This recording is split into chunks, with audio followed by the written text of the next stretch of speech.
Hello, everybody, and welcome to the Cosmic Creation, the Empires of the Ascended seasonal for the Asia server. My name is Boulevard, joining me once again, and as always, my lovely co-caster, Jdoza GG. We're going to be bringing you this great action, starting off with round number 1 between Seachicken and WCS Master. WCS Master, most of you might know better as J01. Yeah, and we were actually just talking about this too. J01 just has done an amazing job for so long, sitting at the top of the ladder in Asia with, what was it, Boulevard? Well over 3,000 LP right now, which is astronomically high. This guy just kills it on ladder. So very good to see him in the tournament today. And I know he's definitely a favorite for most people to take home a victory here. Yeah, he's obviously one of the best ladder players in the world. He is constantly not even just topping the number 1 on the Asian server, but going over to other servers as well. And on top of that, he topped 32 to the first Asia seasonal. Took a little bit of a break on the second one. So every season that he's tried, he's been able to make a top cut. And I don't think anybody's going to argue with his skill in the game. So we'll see how it translates here into a tournament setting, because we do know that ladders and tournaments are very different. But J01 has played in a number of premier level events that Riot Korea has put on in the past as well, so not really a stranger to the tournament scene either. But what is strange to me is this deck choice, bringing Frostbite Foundry, which is typically regarded as a Lee Sin-centric counter. And there really wasn't as much Lee Sin in Asia as there traditionally is, but there was a lot of Aesol Demacia. Do we think that this still stands strong against other Demacia decks? I mean, I think so. I definitely think so, Boulevard. But like you said, I do think Lee Sin is probably the primary target for this. And actually, in a lot of the other seasonals that we've seen as well, we have started to see, and not even just seasonals, but a lot of the other tournaments lately, we've started to see Frostbite Foundry pop up more. And not even just Frostbite Foundry, but in a lot of cases, Frostbite Ezreal, just not even going with the Shroom and the Foundry, just trying to straight up do old school, no Elnux this time, but just Frostbite Ezreal. So I do think this will have a pretty good matchup into this Demacia type deck. Leona Aurelion Sol hasn't necessarily been the most popular way of running Aurelion Sol lately. Aurelion Sol has happened to pop up a lot more in NA, EU, pretty much everywhere. So I'm curious to see if Leona Aurelion Sol is going to make an impact today throughout the entire tournament, and not just Seachicken's lineup, but possibly some other lineups as well, as I do think some other people did bring it. I think it is just my Zoe is elsewhere in my lineup. I can't put my Zoe with my Aurelion Sol, and that doesn't leave you with a lot of options for the champion you want to pair with Aurelion Sol. You could put in like Garen or Lux, but those aren't super useful. I think the more popular ones are going to be that really weak 4-drop slot, Shyvana or Leona. And personally, I like Shyvana more. I don't know if you have strong feelings about Leona. Wow. I mean, yeah, I think Leona is like trash right now. I'm not gonna lie. I've never, ever since like, I don't know, maybe 4 patches ago, I've just not been on the Leona train. I am very excited to hear you say that you prefer Shyvana though, Boulevard. I didn't think those words would ever come out of your mouth, but I got to agree with you. I tell you the level of desperation of which I do not like Leona, but what I do like is J01's hand. It's going to continuously draw a little bit more. We don't have any Shroom generation going just yet, but, we've got the Puffcap Peddler that we can get down relatively soon, because we are drawing 2 cards a turn. We're going to want to start sort of proactively using some of these protection spells. And, of course, the Frostbite going to do amazing work against the suite of removal that Demacia offers up. Not a lot of removal in the Targon side of things. And because this isn't Zoe Aurelion Sol, we really don't have access to Equinox, which this is one of the decks where Equinox does so well against. Yeah, and just kind of looking at the head-to-head in these decks as well, if this Sejuani sticks around, it's definitely going to be a problem for Seachicken, being able to frostbite everything. Because one of my concerns for J01 here, WCS Master, is Seachicken actually getting down in Aurelion Sol. Like, you can see this board. This board is not really going anywhere. WCS Master doesn't really have the tools to go ahead and remove everything on the board. We just frostbite it and frostbite it and frostbite it to try to stall into the late game. So if we get to turn 10 and Aurelion Sol comes down, that is likely going to level up. But on the flip side, if Sejuani manages to stay on the board, everything's going to be frostbitten every turn anyways. With all the Shrooms going into the deck, it's not going to matter. So we have this Concerted Strike in hand for Seachicken. Maybe we can go ahead and utilize that later to get rid of the Sejuani. But I do agree with you, Boulevard. Sure, we have the removal for something like Sejuani, but that needs to get used on Sejuani if we're going to win the game. We can't go ahead and use that on something like Puffcap Peddler, like we probably want to get off the board. Yeah, and I mean, the Sejuani's at 0 out of 5 currently. We Mhm. have not been able to touch the face of Seachicken, so it's going to be turn 13 before we Oh can yeah. actually level the Sejuani realistically. And at that point, I feel like there's a very high potential that the Aurelion Soul has just been on board too long. But I am kind of curious where this Sunburst is going to end up going. The Shrooms are the only way that J01's going to be able to win the game. So I think the Puffcat Peddler has to be your primary target here, because if you can stop the Mushroom flow, then the Ezreal's not going to be able to do it on its own. Certainly not against Targonian healing. Yeah, for sure. And now we do see this Zenith Blade coming out onto Ravun here. And I got to touch back on, what you mentioned about Sejuani not being leveled up anytime soon. That is a big problem for J01 right now, just not being able to really stabilize whatsoever, not being able to utilize that Frostbite. And now Leona, which we just kind of talked a little bit of crap about a little bit earlier, Boulevard, actually coming in big with this Daybreak effect here, stunning all of these units and doing a lot of work to push through a lot of damage this turn. It does look like WCS Master is going to go ahead and survive this turn, barely at 3, but it's not looking good here, man. We need to start getting a lot of shrooms off the top, and just one this turn is not going to be enough. I did not expect to see that card. Oh, Spoils okay. of War. Yeah, so I actually saw that in the deck list earlier. I got to agree, it's not often that we see this card in here. It is just a one of, and for those of you who don't remember what this card does, especially because it is in a different language on the screen, it is a 3-cost burst speed spell that grants an ally +1/+2, but if you did plunder, which, shrooms, generally you'll hit plunder, you grant it +2/+4 instead. We've never really seen this card come up, Boulevard, in really any kind of deck. No, but it is a nice defensive tool. We're already maxed out on Troll Chance. We've only got the 1 Elixir of Iron, and we decided, you know what? The cheapness of Elixir of Iron is good, but I want something just a little bit hardier. And I don't want to be using my 3 Sisters, my 1 copy of 3 Sisters for a Fury of the North for protection. Let me go ahead and throw something else a little bit extra in there. I don't hate it. I don't love it. I'm not really convinced that it's the best card that you could have put in that slot, but this is a flexible list, and I don't mind one-ofs in a deck like this when you are consistently drawing so many cards. You have so many chances of seeing your one-ofs at that more opportune time, and J01, especially recently, has been playing an insane amount of one-ofs in a lot of his decks. If you've taken a look at his Ace Demacia list, there are some crazy one-ofs in there, and I think that's just kind of the player that he is. Yeah, and actually, just to further on that a little bit, so we have this Frostbite Foundry here. We do have the Aurelion Soul deck that you just mentioned, Aurelion Soul, Shyvana, and then the third deck for J01 here is actually Midrange Frostbite. We have Ashe LeBlanc that we've seen pop up a lot more lately, so we'll see what we get here for Game 2, depending on how this ends. But for now, we're going to get another stun effect here, even some more lifesteals. So I don't think, though, there's actually a way for us to utilize this Solari Sunforger this turn, as we are at 4 mana. We can't use the Concerted Strike, so this does just seem like a way to kind of stave off some pressure here from J01 on kind of a defensive turn, stunning this Sejuani out. And I think that from here, J01's going to be in a really safe position. That Leona trick really only works once, and then you're sort of out of Daybreak cards. If you can find another copy of Leona and get the Morning Light combo off, J01's still going to have enough blockers, and enough blockers that he doesn't super care about, or at least can protect with something like the Spoils of War, that you're not pushing through lethal, especially if we can get a Harsh Winds off the top. And this is the problem that Demacia was always going to run into. Oh, wow. All right, we just pass without attacking on the side of J01? I was going to say, we saw Teemo, and now, I see Teemo on board, and we have a Spoils of the War in hand. Seems like pretty nice to play Spoils of War on Teemo and go for an attack. Like you said, being able to protect the unit, but then also getting in a Teemo attack there. Maybe just not opting to attack, because I don't know if we actually would have been able to level up the Teemo even if we played 2 spells there. No, I think that J01 is planning on blocking with the Teemo, and losing that blocker to either a Hush or a Sharp Sight would be a disaster. And we do see the 2 Hushes in Seachicken's hands, so J01 making a nice read there and saying, I'm probably actually just using this as a blocker. This is not the kind of game where Teemo is going to level and be my win condition. Yeah, which is unfortunate. I mean, that is, we've seen this deck time and time again, Frostbite Foundry, where even just 1 level 2 Teemo Nexus Strike can end the game. It's a huge difference maker when there's 20 to 30 shrooms in the deck. Now all of a sudden there's 40 to 60, and that's just not going to be a thing here with the 2 Hushes. I mean, Hush still an absolutely incredible card in so many matchups. this being one of them.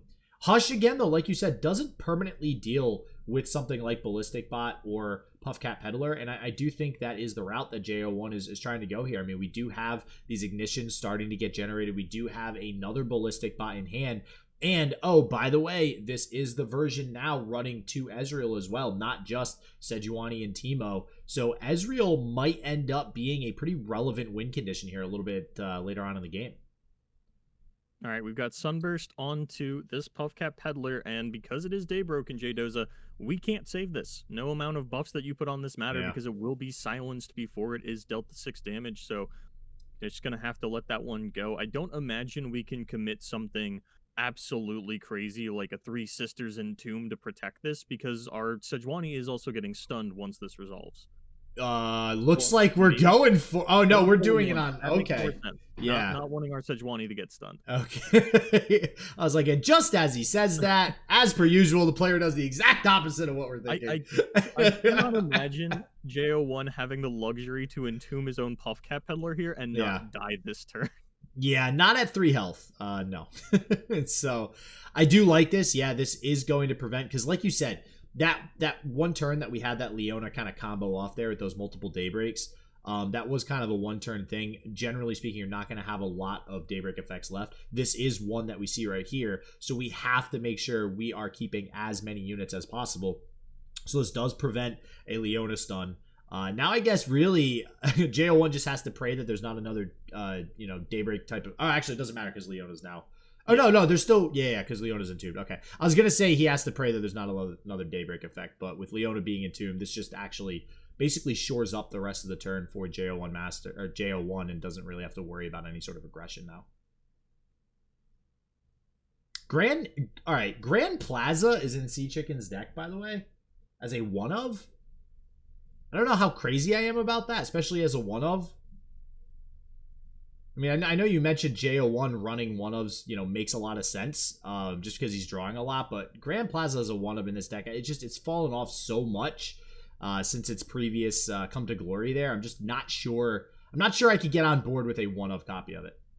Yeah, so I just feel like having both of those dragons clutch without playing Screeching Dragon, which just blows my mind, Boulevard. I feel like we're just all in on 3 Eclipse Dragon, 3 Aurelion Soul, Eclipse Dragon on turn 7, Aurelion Soul on turn 8, and that's kind of the game plan here for Seachicken. And the fact that we had that combo available, even without the 2 Dragons clutch, and still couldn't get it down, is a disastrous position. But this is kind of what we expected, right? This is a Frostbite versus Demacia matchup. Yeah, and now we got the Ignitions, which I mentioned earlier. This might be where J01 heads with the strategy. You have the Ignitions, you have the Puffcat Peddlers. There's no Puffcat Peddlers down, but instead, we have that leveled Ezreal. And it's kind of a pain because committing something like a Concerted Strike for Seachicken is a little risky. Just doing it up front, you want to actually be able to get some more mana commitment out of J01, so we can't just chain the 2 Mystic shots that we see here to the face on top of Jesus Boulevard. That's a lot of burst spells. This reminds me of Frostbite Ezreal, if I say so. Jesus. Yeah, we are currently looking at 8 damage at burst speed. 3 of those burst spells are going to target opposing units, and then 2 of them aren't. So that's kind of what we're looking at. I think what J01 needs to do is just not attack this turn. Yeah, perfect. Throw out that Mystic shot. See if we can get the star shaping out of Seachicken's hand. But ultimately, I don't think this star shaping is enough. But J01 doesn't have real Frostbite. I think that this Concerted Strike will kill Ezreal should Seachicken go for it. And I'm very surprised not to see it in response to the first Mystic shot. Yeah, at some point, we have to get rid of that Ezreal. And yeah, we're just going to see J01 just slowly but surely, all right? You're still not playing the Concerted Strike here, so I'm going to go ahead and just fire off another Mystic Shot. There is 10 mana on the side of Seachicken, and that does still leave Star Shaping on top of Concerted as well. But if Seachicken goes for Concerted Strike here onto the Ezreal, J01 will be able to respond with all 3 burst spells to attempt to kill him with the Mystic Shot on the stack. That will force out the Star Shaping, and that means there's no Hush. Teemo gets to hit the Nexus. Yeah, that is a super awesome force there by J01 if that's the read that he's on, because that 100% is going to make a huge difference. I mean, yeah, sure, the Star Shaping is going to come out and heal for 5, but what is that? What does that Actually, actually I end? think Ezreal even lives through this with the double troll chant. 6, 5. Yeah, that would be what, 4, 3. That's 7. Yeah, and he'll have 8 health. You could double troll chant to survive here. And you wanted Yep. to play the troll Wow. chants anyway to get the damage down under the Nexus of Seachicken. J01, I have to imagine, is winning this turn. Yeah, what an insane interaction here. And then, like you said, the Teemo on top of that means that we have to commit a star shaping and there will be no hush. That's not just 2 damage guaranteed, but also additional shrooms that we have to worry about next turn. That is such a amazing turn out of J01 to be able to prevent this concerted strike here. And honestly, you could tell. I mean, this is what we were setting up for some time now. We had all those burst speed spells in hand. We had those 2 mystic shots that were kind of just chilling there for quite some time. Were both those mystic shots regular mystic shots, or were they Ezreal mystic shots? I don't know. Because there are 3 in the main deck. There are 3 And it in looks the main like deck. Seachicken's going to rope out here, understanding that they're pretty screwed. Even if you hush the Ezreal, that's still, the Ezreal will die. You still take the Mystic Shot damage. You go to 1, and Teemo just kills you on the swing. So that's going to be J01 picking up game number 1. Wow, what a great series of plays there by J01. All right, the technical difficulties from game number 1 that may be noticeable through my choppy editing are over. Game number 2 going to go a lot smoother. We've got the run back on the Asol Demacia from Seachicken, overloaded on the Asol combo in the previous game, doesn't have it available here at the start of game number 2, but does have that Grand Plaza, and I wonder if that's going to be a difference maker here in the mirror match. Well, speaking of mirror match, we kind of explained this in the last game, how Seachicken actually not playing the Screeching Dragon, so the Dragon's Clutch not nearly as effective. We have only 1 Dragon's Clutch on the side of J01, and we're actually playing 3 Shyvana on top of 3 Screeching Dragon, obviously the Eclipse Dragon Aurelion Soul, but we even have an Infinite Mind Splitter in here. So you want to talk about consistency. J01 obviously thinking that dragons are the way to go here. I have been told that literally the only thing that matters in this matchup is who can Asol on 8. And Seachicken picking up that Dragon's Clutch means that they will have it available, having the more streamlined list for this. And J01 has 1 piece of the combo, but even if they find a Dragon's Clutch, it's not guaranteed to hit the Aurelion Soul. So maybe Seachicken wins this one just by virtue of that's the like sometimes the matchup is just that cut and dry. Well, it's interesting because when you start to look at J01's build, I mean, not to mention we have obviously Leona on the side of Seachicken. These are like considering this is technically like a mirror match, like I would agree and call it a mirror match. These are very different builds, like by probably like 15 cards or so, to be honest with you. I mean, if you look at J01's deck, which we didn't see it come down, unfortunately, there's 2 Dragon Chow in there. So this is like I would call this dragons. Like this is a dragons deck. And there's also a Brightsteel Protector alongside 3 Dragon Guard Lieutenant. So actually, J01 might be able to be the aggressor here early on, so I'm curious to see how this early game goes. Yeah, I'm not sure that J01's going to be able to put on enough pressure to withstand the turn 8 Asol, and we pick up another piece of the combo on J01's side, but it's the wrong piece. We already had that one. That said, Seachicken needs to Dragon's Clutch this turn if we want to Daybreak that Eclipse Dragon. Yeah, and that is very, very important.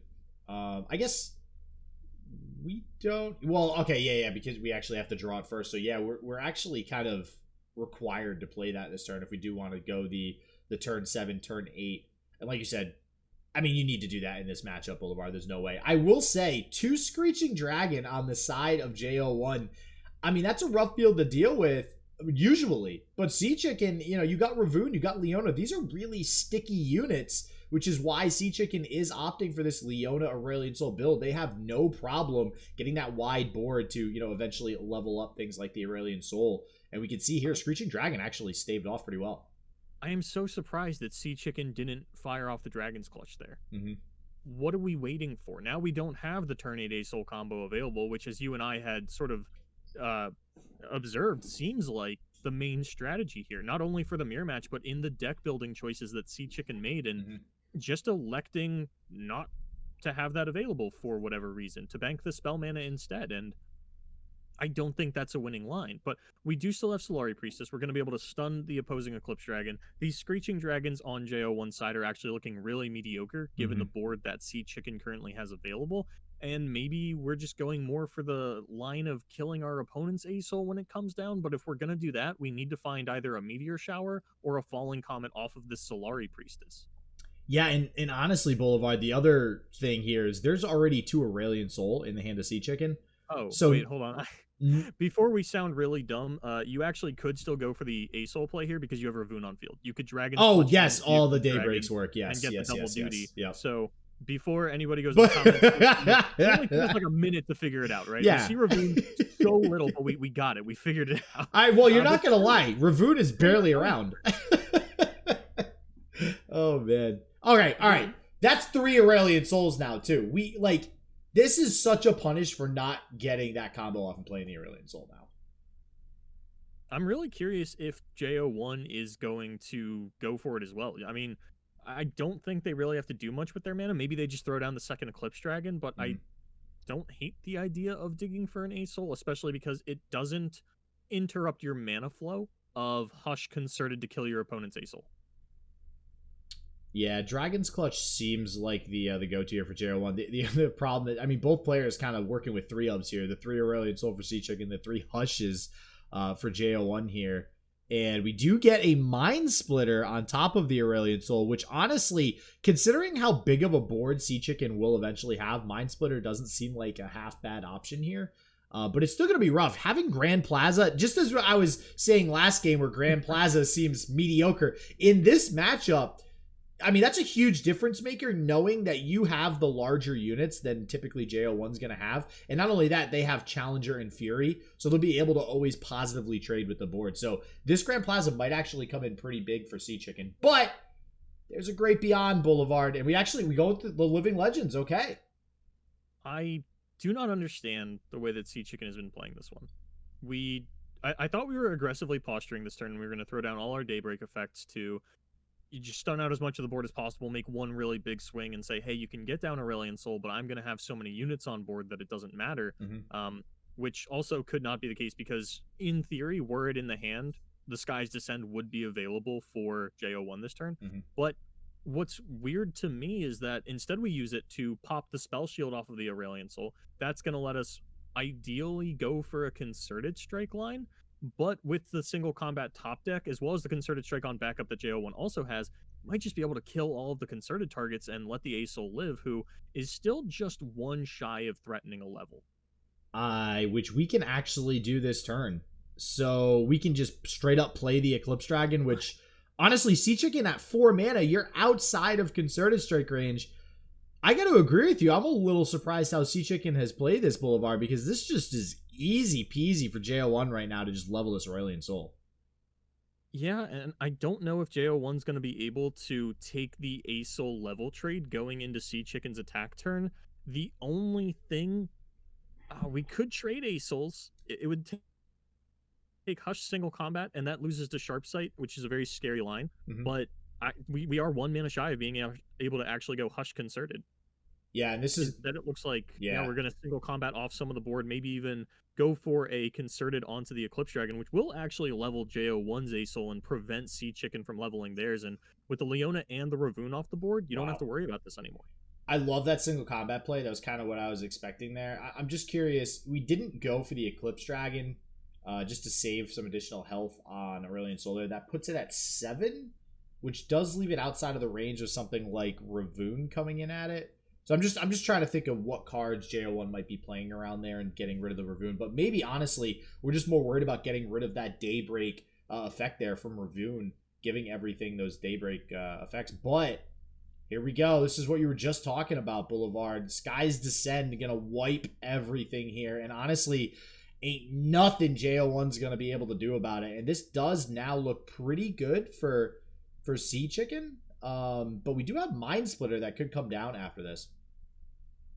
Instead, it is going to be the Hush, and I would imagine the follow-up Concerted Strike to kill the Aurelion Soul. Of course, not going to save any of J01's board, who is still going to take 13 damage this turn, and doesn't have another ASOL on backup. It's actually really good for Seachicken that they managed to find all 3 Aurelion Soul in this matchup, being able to stick ASOL number 1, throw off the Sky's Descend, and still have a backup ASOL. And actually, Okay, we're just shy of lethal on Seachicken side. I was trying to figure out, does this charger actually present lethal? But J01 will still have time to get down Solari's Sunforger, which I imagine they'll actually do even after the Sky's Descent resolves, just to make sure that they have an effective blocker for the Eclipse Dragon. Might hold off on it though, just because there is a Grand Plaza on Seachicken side. Any 1 or 2 drop that they play will have Challenger and be able to pull that out of the way. But we are throwing it down. But imagine the charger comes out here Yeah. and just challenges it, deals a bunch of damage, and with the concerted strike still in the hand of Seachicken, I think J01's out of this one.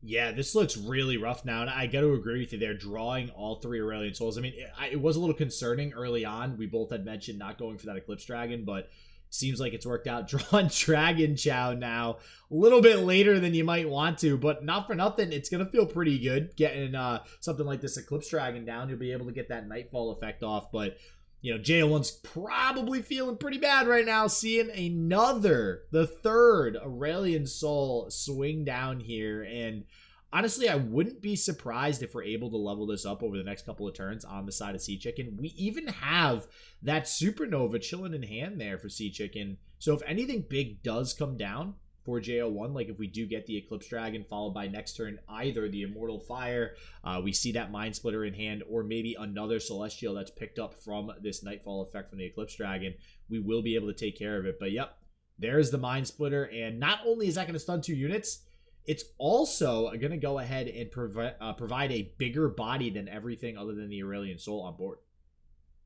Unfortunately, I don't think it's enough at this point. The A Soul is still sitting on the side of Seachicken. We don't actually have any meaningful removal in J01's hand, and there's still enough big units on the side of Seachicken that eventually we're going to be able to force through an Aurelian Soul level up. It might be a couple of turns from now. It might even be right now. I think if this Scourge comes down, that's pretty much just gonna be lethal. Yeah, there's a certain point, and this is in any game, not just necessarily this mirror match, but there's a certain point where you're too far behind on tempo to realistically make a comeback. And especially in decks like these, on both players' sides, a lot of your units are pretty high in cost. Now, you could draw things like Mountain Goat and Dragon Guard Lieutenant like J01 has in the deck, but we can see in hand, you've got the Eclipse Dragon, you've got the Immortal Fire, even the Living Legends. Living Legends might be able to grab you some smaller units, but all of these units are basically you play 1 unit for the turn and you're done. And with the board that Seachicken has, that 1 unit just gets challenged with anything you summon, for Grand Plaza. You're going to be able to push through that other damage and honestly most likely be leveling up this Aurelian Soul this turn too. So I don't see a way where J01 can actually come back here. I do think Seachicken's going to play a little slow, though, just understanding that there is a large spell shield unit on the side of my opponent who I believe is playing Judgment. That is going to be not affirmative, Boulevard. Okay, then yeah, no you Judgment. Should be able to push through lethal on this turn, I think. It is a little bit scary because it does involve potentially overwriting your Eclipse Dragon, maybe even your Aurelian Soul, but I definitely think that the Scourge is a fine play as well. Yeah. This allows us to kill the Infinite Mind Splitter, push through lethal, and if J01 wants to hush this right now, they still have to block it and, push 10 damage onto their Infinite Mind Splitter. The Aurelian Soul is still going to level up. You can't have your cake and eat it too. So I'm pretty sure this, maybe it takes until Seachicken's next attack turn, but this one should be wrapped up, signed, sealed, delivered. Just like I'm trying to take in the way that you phrase. You're like, yeah, the Scourge is a fine play. Like, yeah, last time I checked, a 10-10 that gives everything else +2/+2. That seems all right. Like, it seems like it'll get the job done. Especially the biggest problem with Scourge most of the time is if you do get a chance to play it, it takes 10 mana, so that's your turn. So you could fall behind again in tempo, like I just mentioned earlier. In this case, we're so far ahead in tempo. Sure. 10 mana to a unit seems a-okay. If anything, we're just going to win the game with it. And like you said, we might get hushes. We might get some tools out. But anything that J01 does do to respond to the Scourge is not going to be winning him the game. It's just going to be delaying the inevitable at this point. Yeah, this is not your standard Targon Mountain Scryer deck. These Celestials are not getting very big. As we see on the side of Seachicken, that Scourge only got +1 attack from its Celestial ability. The other was the Grand Plaza. This Immortal Fire in J01's hand is not going to be a game-ending play, maybe even over the course of 2 turns. Yeah, I will say Equinox, great pickup. That was Excellent, yeah. fantastic. Yeah, I mean, I feel like Equinox again broken. So we should we should definitely be playing that on the score. So we do see that from J01. But again, there's still a 10-10 body. It's kind of like we always talk about Equinoxing the Watcher, right? It's like, oh, congratulations, you Equinoxed my 10-17, but it's still a 10-17. It's still gonna do a lot of damage. I have won many a TLC game by throwing down the Watcher. Players run out 3 Equinoxes, and I'm like, okay, Attack. I'm going to attack for 33. You have perma-silenced the ephemeral off of these, and you kill them? Gotta love it. Feels good. Feels good. And not to mention that, I mean, again, it keeps its power, so now it's just another unit that's going to lend itself towards the Aurelian Soul level up, which at this point is by just guaranteed.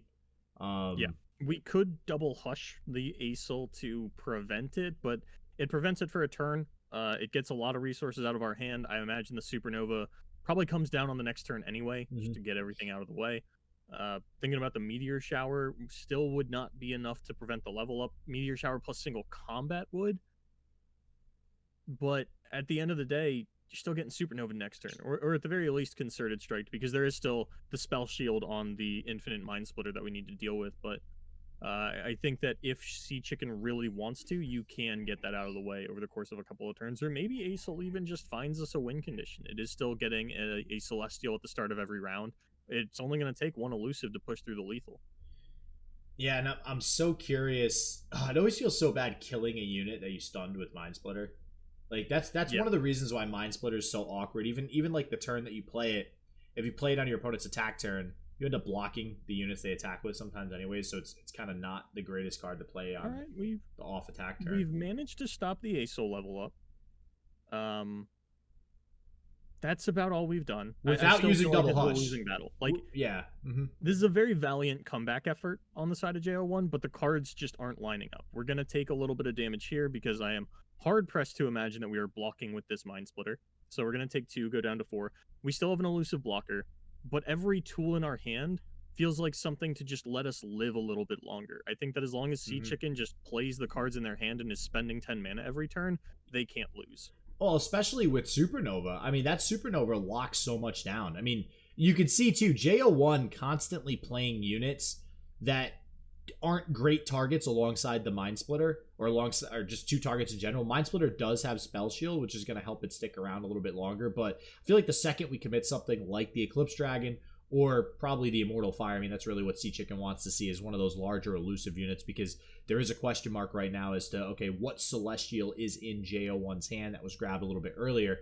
We want that to come down before we commit the Supernova. And when that happens, I think Seachicken's going to feel pretty confident that we will be able to take away this game. And you can see J01 just not wanting to commit it, knows that there's probably a response, whether it be Falling Comet or Supernova that we see in hand from Seachicken. Not to mention, I mean, I'm just going to point it out because that's what I do with your favorite card, Boulevard. Judgment, as per usual, all the way to the left of the hand there. It's just hanging out, waiting for its time to shine. Whether or not that's going to come this game, I'm not sure.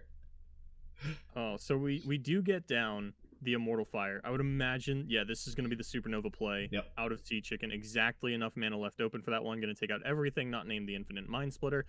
And we are still, once again, just shy of lethal on the side of Seachicken for this attack turn. Although we do force out a kill onto the Mind Splitter if we want to go for the open attack. Though I think that the stun coming out of the Aurelian Soul does mean that we are A-okay to pre-commit something pre-combat. We don't have to go for the open attack and just force the kill on the Mind Splitter and continue to slow roll this one. We get to throw down the Destroyer. That's going to demand a double hush to not die. And that's way too much mana pre-committed on the side of J01 to live through the turn. This should be it, Jdoza. Yeah, I mean, we've been saying that for, 4 turns now? So, I mean, listen, I will say, if there is somebody that could come back from an absolutely just doesn't seem like it's possible to win such a scenario, it's UCG Boom Timo, you're right. Okay, well, yes, there is UCG Boom Timo, but J01 has definitely impressed us in the past as well, so... also, I mean, honestly, right here, I love this play. Laurent Chevalier, this still keeps us alive, especially with Double Hush. But it does also give us a Nightfall activation onto the Eclipse Dragon, which at this point is a necessity because we are starting to seriously fall behind in card advantage with Seachicken here. It's I mean, we have what, maybe 4 or 5 cards down as it currently stands, and yeah. Yeah, but this is what we were talking about, right? The Mhm. double hush has to be used to stop the destroyer from killing us here. Yeah, that spell shield, man, it's just it's a killer. And here it is. That's 2 resources down. I'm trying to think of a world. I mean, we did get the removal, the supernova out of Seachicken, but we do still see, again, judgment, but also concerted strike in hand. We even have a crescent strike. So I'm trying to think of, like, all right, is there a world where we get the nightfall on Eclipse Dragon and we get a Great Beyond, because we've seen that happen a million times before. But I think that at this point, Seachicken has enough answers built up in hand where no matter what J01 decides to just pull out of the middle of nowhere, we're going to have the correct response for it, and we will be able to take home the game. Yeah, I can't even imagine a decent top deck for J01 here. With just, your hand is so expensive, or it's like a Shyvana, which doesn't do anything. Leveled Aesol is definitely your best Ooh, bet, because you okay. will be able to immediately cast whatever comes off of it. Is this it, Boulevard? Is this No, the Immortal Fire is just shy. I think it's going to be a 12 attack this time around. Yeah, that looks to be the case, Oh. or 13 on the Destroyer. And we don't have our own Grand Plaza. You know, maybe if there was a Grand Plaza on the side of J01 and we could actually kill the opposing Aurelion Soul and Destroyer, maybe. But as it stands, no.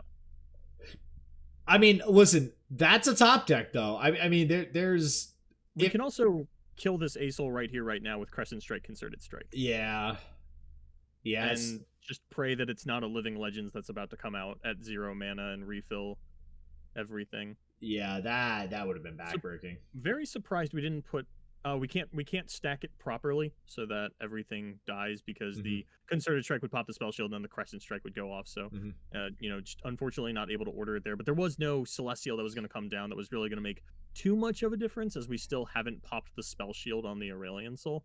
And this also, I think, is still, are we still just one shy of leveling the Aesol on Seachicken side? I think yes. 11, 21, 22, 23. Yeah, we are one off now. Nope. Ooh, Now that we makes got it. it. Yep, Finally. there we Okay. go. Just wanted to see the Aesol animation go off on their own side, and Seachicken should be tying up the series here.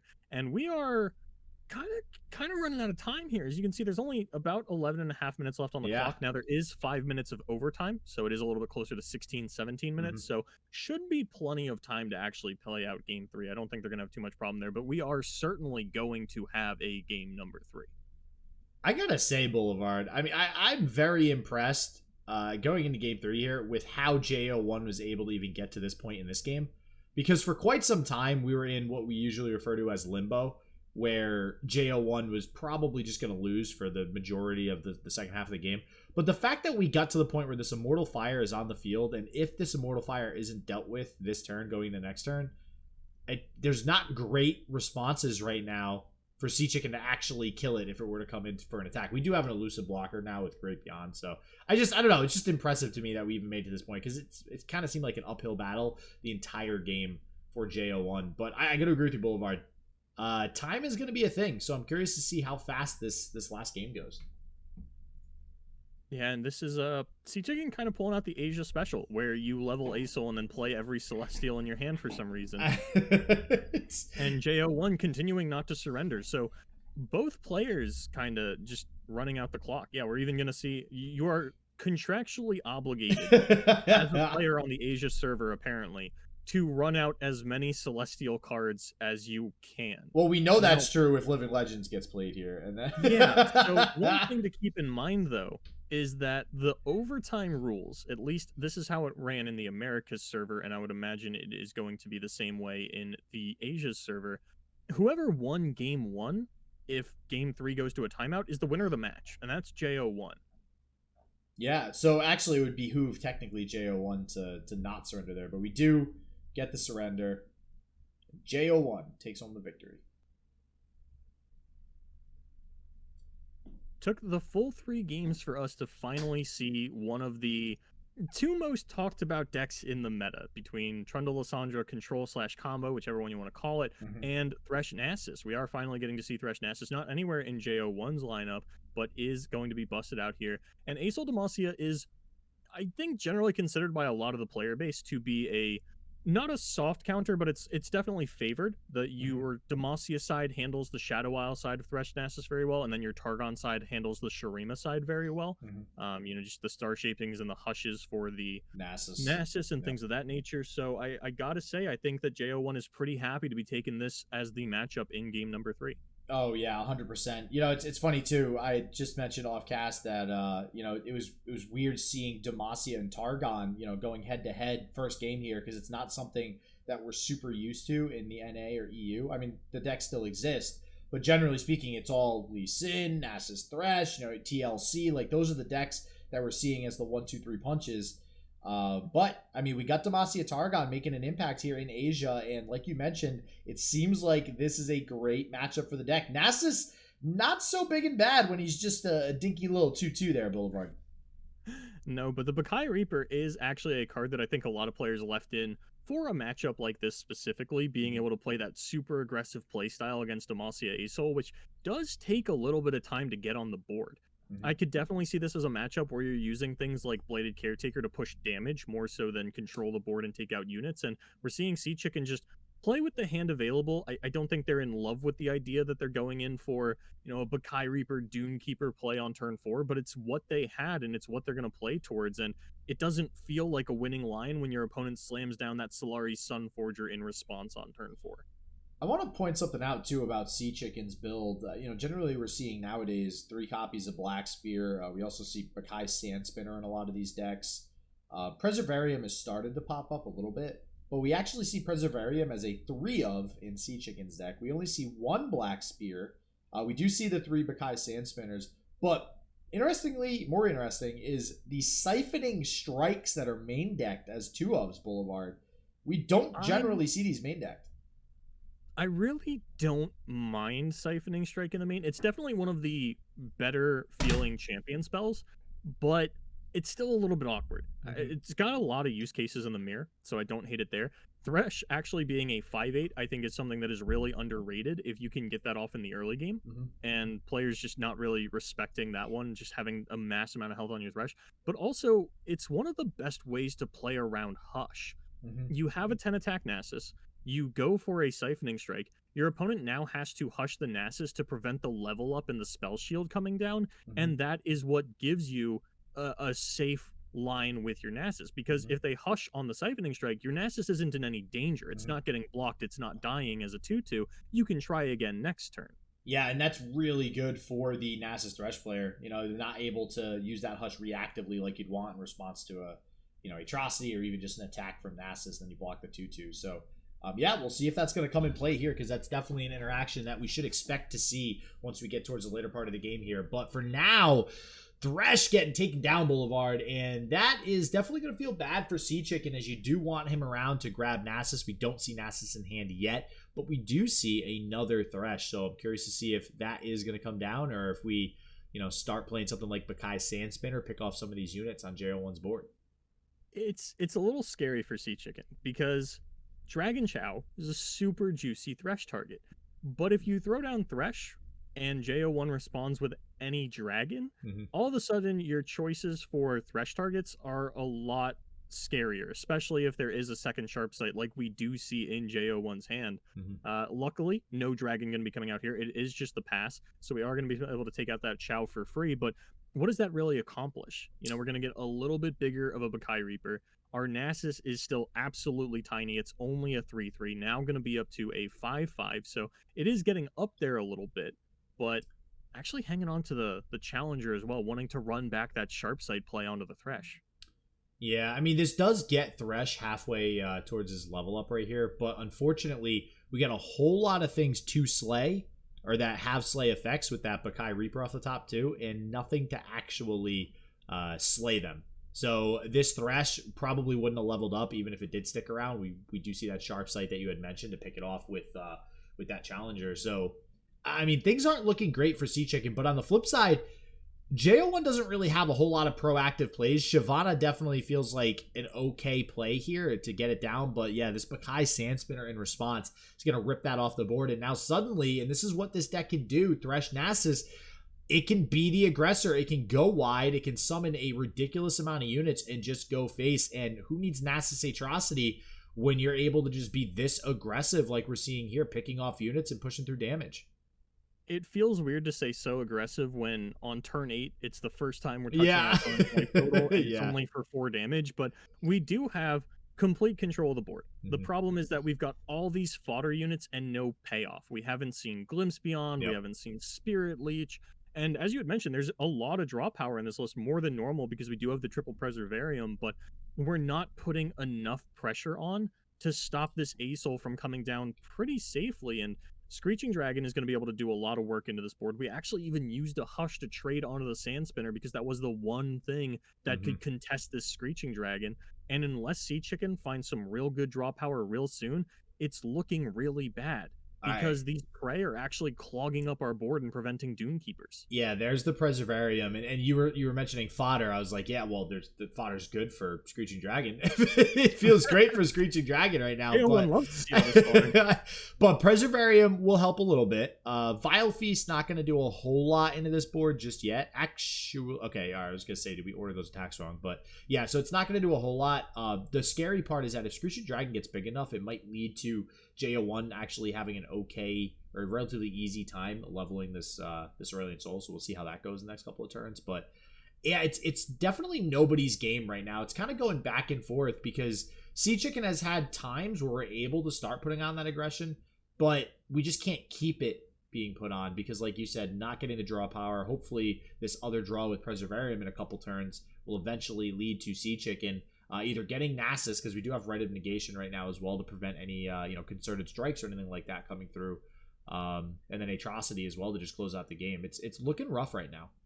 Yeah, I think this is wholly in J01's favor with the way that everything is shaken out, because Seachicken's not getting that extra Preservarium draw next turn. Nasus is only a 7/7, and going into turn 10, nothing's going to stop J01 from just throwing down an Aurelion Soul and saying, yeah, go ahead and try and attack with a Nasus. I'm just going to block it. We're already down 2 Thresh. There is the Nasus off the top, but it just doesn't matter. Ooh, it's only a 7/7 too, and yeah, that's the thing too with this deck. So Nasus Thresh, one of the weaknesses of this deck is that it doesn't remove things. Black Spear does an okay job in the early game because it really activates Black Spear very, very easily. But Aurelion Soul, you can just toss that bad boy down. You are not worried about losing Aurelion Soul. Aurelion Soul is going to stick on the field for a while, unless, like we talked about earlier, Siphoning Strike. Maybe Siphoning Strike, if Nasus gets bigger, can go ahead and take out Aurelion Soul, but that's a very fringe case. Nasus only at 7/7 right now, and this is a very safe, very good Aurelion Soul getting dropped down here. Also leading into what could be a Sky's Descent to just wipe the board as well. So this is looking pretty bad for Seachicken. I think I like what we're doing here for Seachicken. We are trying to force our Nasus to be big enough to take out the Aurelion Soul sometime down the line. We do still have the Rite of Negation, even if we just have to openly use it, does get Nasus up to a 9/9, but it's understandable that we don't go for the attack there, and of course there was still Hush mana represented on the side of J01, and I don't know how you feel about this one, but when my opponent, who I'm playing a deck that is very weak to Hush in Thresh Nasus. My Nasus is my win con. If that gets hushed, I'm in a really bad spot. The fact that you hushed your Shyvana to trade with my Bakai Sand Spinner while still having a Screeching Dragon in your hand does read to me like you have a second silence effect. Yeah, if you're willing to just throw it out the window like that, I agree 100%. So you got to be a little worried right now if you're Seachicken. And that's the thing with Rite of Negation. That's why Hush is so good. Rite of Negation doesn't stop burst speed spells. Deny doesn't stop burst speed spells. It's one of the advantages of playing burst spells. So we do get some more draw. We got Preservarium. There's a little bit of removal on the Black Spear, but I'm just not seeing a way to get rid of this Aurelion Soul. And drawing some extra dragons there, I don't think 5, 6, 7. I think we're still short of being able to level the Aurelion Soul. I think the Living Legends should find us something. Yeah, Immortal Fire, I think, is going to be enough. All we need is 8 power. We already played the Moonsilver and the Living Legends. That puts it at 8 power, and we're just going to go for the Golden Sister instead. Also that 8 power, and hangs us onto a little bit more mana. I think that this should be a win for J01. I'm trying to think, what could Seachicken even find to get out of this situation? Oh, man. I'm not... I don't think it's much. I got especially because I actually love J01 using the Moonsilver on the Hush there, too. And we've talked about this in the past where there's certain cards in certain matchups that you're always focused on. We've talked multiple times about how it's Hush in this matchup. if it's not bad enough that you have to worry about a 3-mana hush at any given point, if J01 goes down to 2 mana at some point and Seachicken goes, that's my chance, I got this, and then gets blown out by a 2-mana hush, that's what locks up this game for J01, I think. If J01 plays Shyvana here, we can play 2 Skies Descend next turn. Yeah. You don't see that every day, that's for sure. 1 to bait the Rite of Negation, still hold Hush mana if Seachicken goes in for the attack, and then the second one we can just fire it off again and actually clear the board. So I think that it is just too much going the way of J01, even going to get a Spell Shield down onto our Dragon. But we have paved the way for a Nasus attack, which would be great if there wasn't a Hush. And also if we had Atrocity so that we could actually win the game, because Nasus attack on its own is not going to do it. So it's interesting, though. This Makai Sandspinner is actually a pretty big pain in the butt right now for J01 because it is now 1 off from leveling the Aurelion. So, I guess take the victories where you can get them for Seachicken. But now it won't be, actually. Proactively hushing the Nasus, saying, you know what, I'm not giving you any quarter. And this is also going to let the Asoul level because we do get the Fury from the Screeching Dragon. Yep. Yeah, and this is all but wrapped up here, I think, for J01 with Nasus off the board. I mean, even if you top deck another Nasus, you play it. Even if you top deck an Atrocity after that, none of that is really going to matter. Man. This is what we feel like we have to do. I think this is a Rite of Negation to sack the Nasus to prevent the Asoul level. You might be right. This is a very small victory. I don't think it's wrong per se. No, it's not. I mean, you gotta do what you can. The Asoul, maybe it is a little bit wrong. Yeah, now you still get the Fury effect. So, a little curious as to why we're blocking this. Yeah, there was no reason to use this Rite of Negation here. Yeah, it's Maybe actually counted. And I actually don't generally see Rite of Negation used without actually negating something. No. I was going to say, now we Black Spear to kill one of the Golden Sisters, but in that case, we still didn't have to write because we're putting them down to 21. We could have done the Black Spear anyways. Yeah, there was no reason to write there. I don't think it's going to matter in the grand scheme of things, Boulevard, but probably not. Wow. Okay, well, Cosmic Inspiration, just because why not? Star Shaping, yeah, everything off the top now just seems pretty busted. Only 50 seconds left in the game, and with the clock being red, I do believe that means we are in overtime. So if the clock runs out, that should be a victory for J01 as they won game number 1. Yep. Yeah. But even if that weren't the case, I do not see Seachicken coming back from this one, even if they had another hour and a half to play. Well, we only need one more attack turn from J01. I highly doubt both players at this point are even going to let it go to time. Although you know what, I might be wrong. Who knows? There is the Nasus off the top. I don't think this is going to matter, even if we attack with it. And I mean, it's going to trade with the Aurelion Soul. We don't even. It's going to trade with a Concerted Strike. Yeah, then it's going to see the Concerted. So either way.